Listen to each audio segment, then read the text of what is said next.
Chapter number 7 class 9 का, जिसका नाम है ट्राइंगल्स। और ट्राइंगल के कुछ इंट्रोडक्शन पार्ट इसके प्रीवियस भी हमने समझे, और आज हम जो समझने वाले हैं वो एक एक, क्योंकि इसके प्रीवियस वीडियो में भी मैंने आपको समझाया था कि एक एक जो कॉन्ग्रुएंसी रूल है, आज जो कॉन्ग्रुएंसी रूल्स हम सीखने वाले हैं वो SAS कॉन्ग्रुएंस रूल है।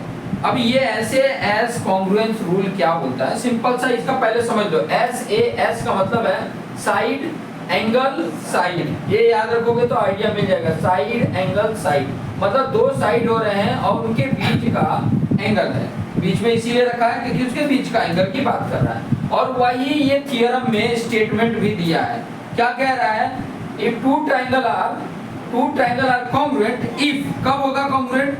If two side and one included angle are equal to the two side and one included angle of other triangle।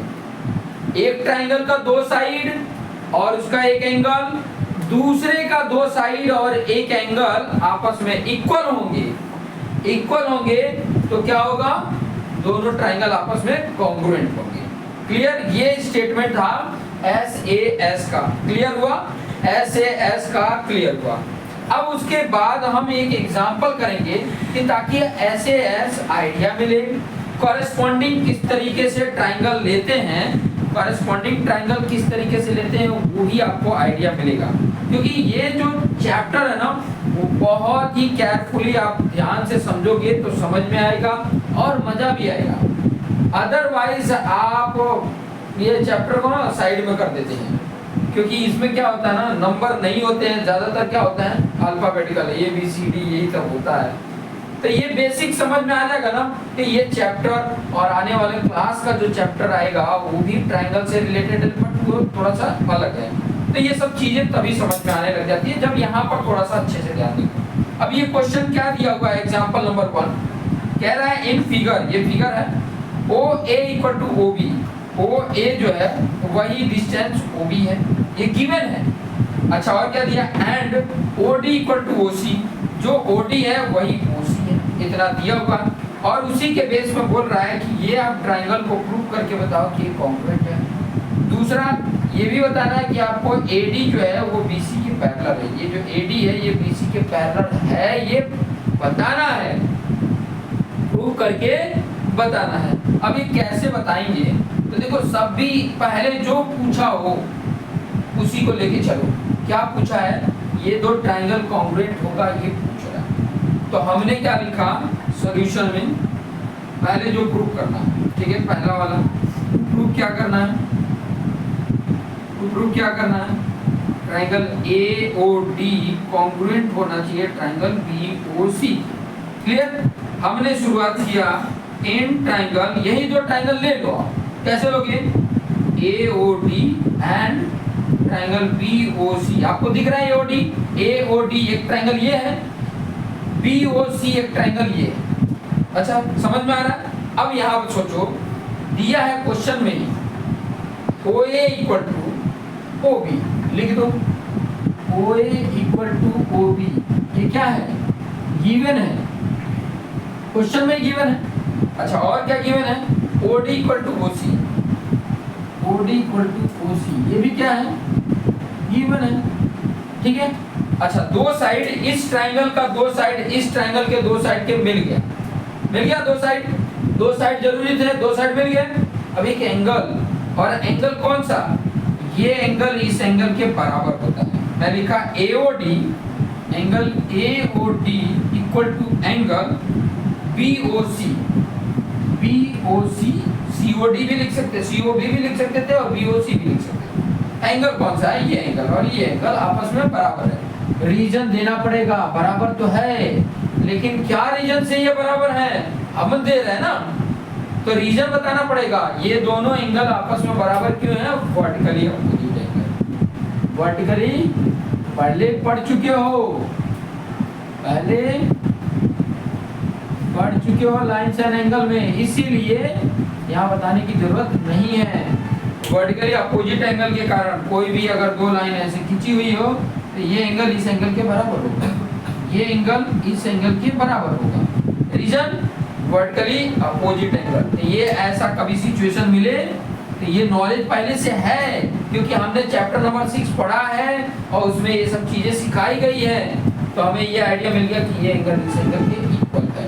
अब मिल गया, इसके दो साइड एक एंगल, इसके दो साइड एक एंगल मिल गया। तो अब हमें क्या लिखना है, ऑलरेडी कैसे बनाओगे, सेटअप कैसे करोगे। पहला क्या था, AOD, पहला वाला लिख दो, AOD लिख दिया। दूसरे वाले को लिखने का सेट करना पड़ेगा, ये लिखने का सेट करना पड़ेगा कि ट्रायंगल के बाद 3 वैल्यू यहाँ पर लिखनी है, 3 चीजें। क्लियर। अब यहाँ देखो OA कहाँ पर है, पहले दो है, तो पहले दो में OB या तो BO आएगा, या तो OB लिख सकते हैं या तो BO लिख सकते हैं। AO की जगह पे OA है, पहले दो है ना, तो पहले दो की जगह पे या तो ये होगा या तो ये होगा। अच्छा, OD की जगह पे OC है, OD लास्ट टू है, तो लास्ट में OC होना चाहिए, तो OC इसका मतलब यहाँ C वाला, ये वाला आएगा, ये वाला नहीं आएगा। तो यहाँ पे क्या आ गया, BOC। बट जब ये प्रूव करने के लिए ही बोले ना, जब यहाँ पर ऐसे प्रूव करने के लिए बोले तो वही चीजें डायरेक्ट लिख देना। और ये किस कॉन्ग्रुएंसी रूल के कारण कॉन्ग्रुएंट हुआ, रीजन लिखोगे SAS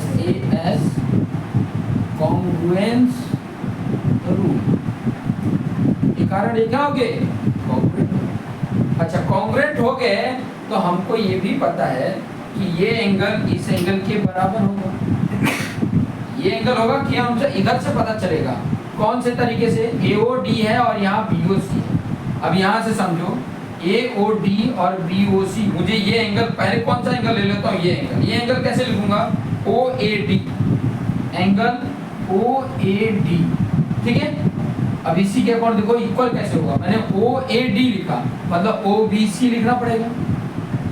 देखो बीच, फिर पहला तीसरा, इसमें भी बीच पहला तीसरा लिखा। अभी कौन से एंगल को बता रहा है, OBC कहाँ पे है, OBC कौन सा है, ये एंगल के बराबर होगा। कैसे लिख सकते हो, बाय CPCT, कल ही मैंने बताया था। CPCT क्या है, congruent part of congruent triangle, sorry corresponding part क्या है, जैसे मैंने इसका लिया, एक एंगल दूसरे एंगल के इक्वल है। ये एंगल इस एंगल के नहीं, जरूरी नहीं है, इसके भी हो सकता है, लेकिन जो ट्रायंगल है उसके बेस पे मैंने लिखा, कॉरेस्पॉन्डिंग लिखा ना, इसका पहला फिर ये, इसका पहला फिर ये, कोई एक का इधर सेट कर लो, फिर दूसरा वाला उसके अकॉर्डिंग आएगा। Corresponding part of congruent triangle are equal.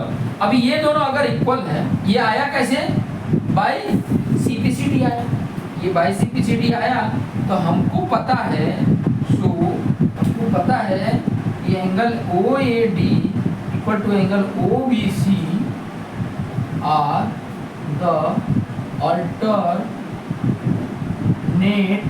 Angle of parallel side. होता है ना, पैरेलल साइड रहेंगे तो उसके अल्टरनेट एंगल, दो अगर पैरेलल साइड होंगे तभी तो ये एंगल इक्वल हो सकता है, पैरेलल साइड्स। तो यहाँ पर हम क्या लिख देंगे, हैंस क्या लिख देंगे, एक तो हमारा यहीं पे प्रूव हो गया, कहाँ पे प्रूव हुआ, हाँ यहाँ पे प्रूव हुआ, और दूसरा हमारा यहाँ पे प्रूव हो रहा है कि अगर ये एंगल इस एंगल के इक्वल है तो क्या होगा, सेकंड नंबर डाल के क्या होगा, AD पैरेलल टू BC, ये AD इस BC के पैरेलल, AD जो है वो BC के पैरेलल होगा तो अल्टरनेट एंगल बराबर होगा। लेकिन यहाँ से हमें क्या मिला, ये एंगल बराबर है, बराबर कब होगा, जब ये पैरेलल होंगे तब होगा। क्लियर, समझ में आया।